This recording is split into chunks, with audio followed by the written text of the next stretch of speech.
నమస్కారం ప్రజలారా.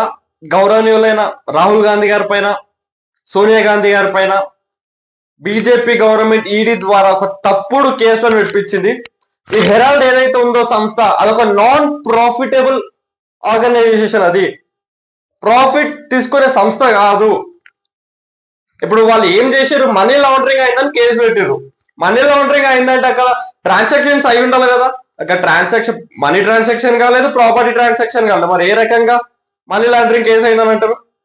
And same thing, BJP ఈడీని వాడుకున్నంత, లేదంటే కాన్స్టిట్యూషనల్ బాడీస్ ఏవైనా ఈడీ, సిబిఐ ఎక్సెట్రా ఎక్సెట్రా అవిట్లను వాడుకున్నంత బీజేపీ డెవలప్మెంట్ కి సంబంధించిన ఆర్గనైజేషన్స్ కి వాడుకుని ఉంటే ఇక దేశం ఎదుకు వెళ్ళిపోతుండే. బీజేపీకి చేతగానప్పుడల్లా, లేదంటే ఎలక్షన్స్ వచ్చినప్పుడల్లా ఈ ఈడీ అనే అస్త్రాన్ని వాడుకొని, మీరు ఈవెన్ చాట్ జీపీటీలో కొట్టిన వస్తుంది, chat GPT which party uses ED more అని అంటే, or ED favours to which party అని అంటే బీజేపీ అని వస్తుంది. అంటే ఇంత దారుణంగా కాన్స్టిట్యూషనల్ బాడీస్ ని యూజ్ చేసుకుంటా ఎలక్షన్స్ ఎప్పుడు వస్తే అప్పుడు ఆపోజిషన్ లీడర్స్ పైన ఫేక్ కేసులు పెట్టుకుంటా అంత కారిపోతూ రాజకీయం చేయాల్సిన అవసరం ఉన్న లీడర్లు రాజకీయాలు ఎందుకు ఉంటున్నారో బీజేపీ నాయకులు ప్రశ్నిస్తున్నారు. మిస్టర్ మోడీకి అభివృద్ధి చేత కాదు, first of all main thing ఇది. అండ్ అభివృద్ధి పైన ఆయన మాట్లాడే టాపిక్ ఆయనకు ఒక్కటి దొరకదు. అండ్ దాని ద్వారా ఎప్పుడైతే ఎలక్షన్స్ వస్తాయో అప్పుడు ఆపోజిషన్ లీడర్స్ కి బ్లేమ్ చేయడానికి, వాళ్ళపైన తప్పుడు కేసులు, తప్పుడు ప్రచారం చేపించడానికి ఈడీని ముఖ్యంగా వాడుకుంటాడు. ఇప్పుడు అదే జరుగుతుంది.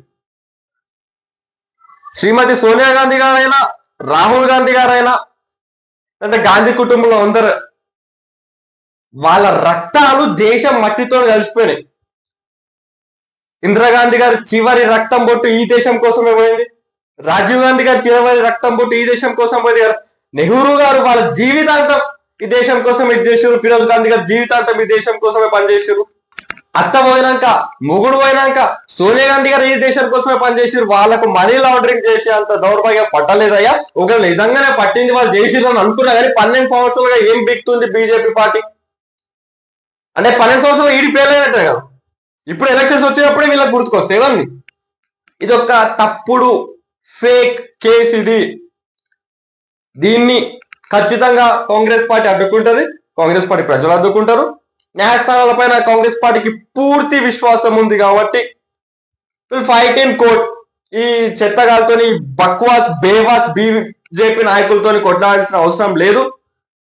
అండ్ ఈ బక్వాస్ కేసు ఏదైతే ఈరోజు ఉందో, ఈ బక్వాస్ కేసు ని కూడా న్యాయస్థానాలు ఖచ్చితంగా రిజెక్ట్ చేస్తే, న్యాయస్థానాలు కాంగ్రెస్ పార్టీకి, కాంగ్రెస్ పార్టీని బద్నాం చేస్తున్న విధానాన్ని కూడా వాళ్ళు ఖండిస్తున్న మాకు పూర్తి నమ్మకం ఉంది. కాబట్టి will fight in the court itself, will not fight for something like to get promotions or to get fame.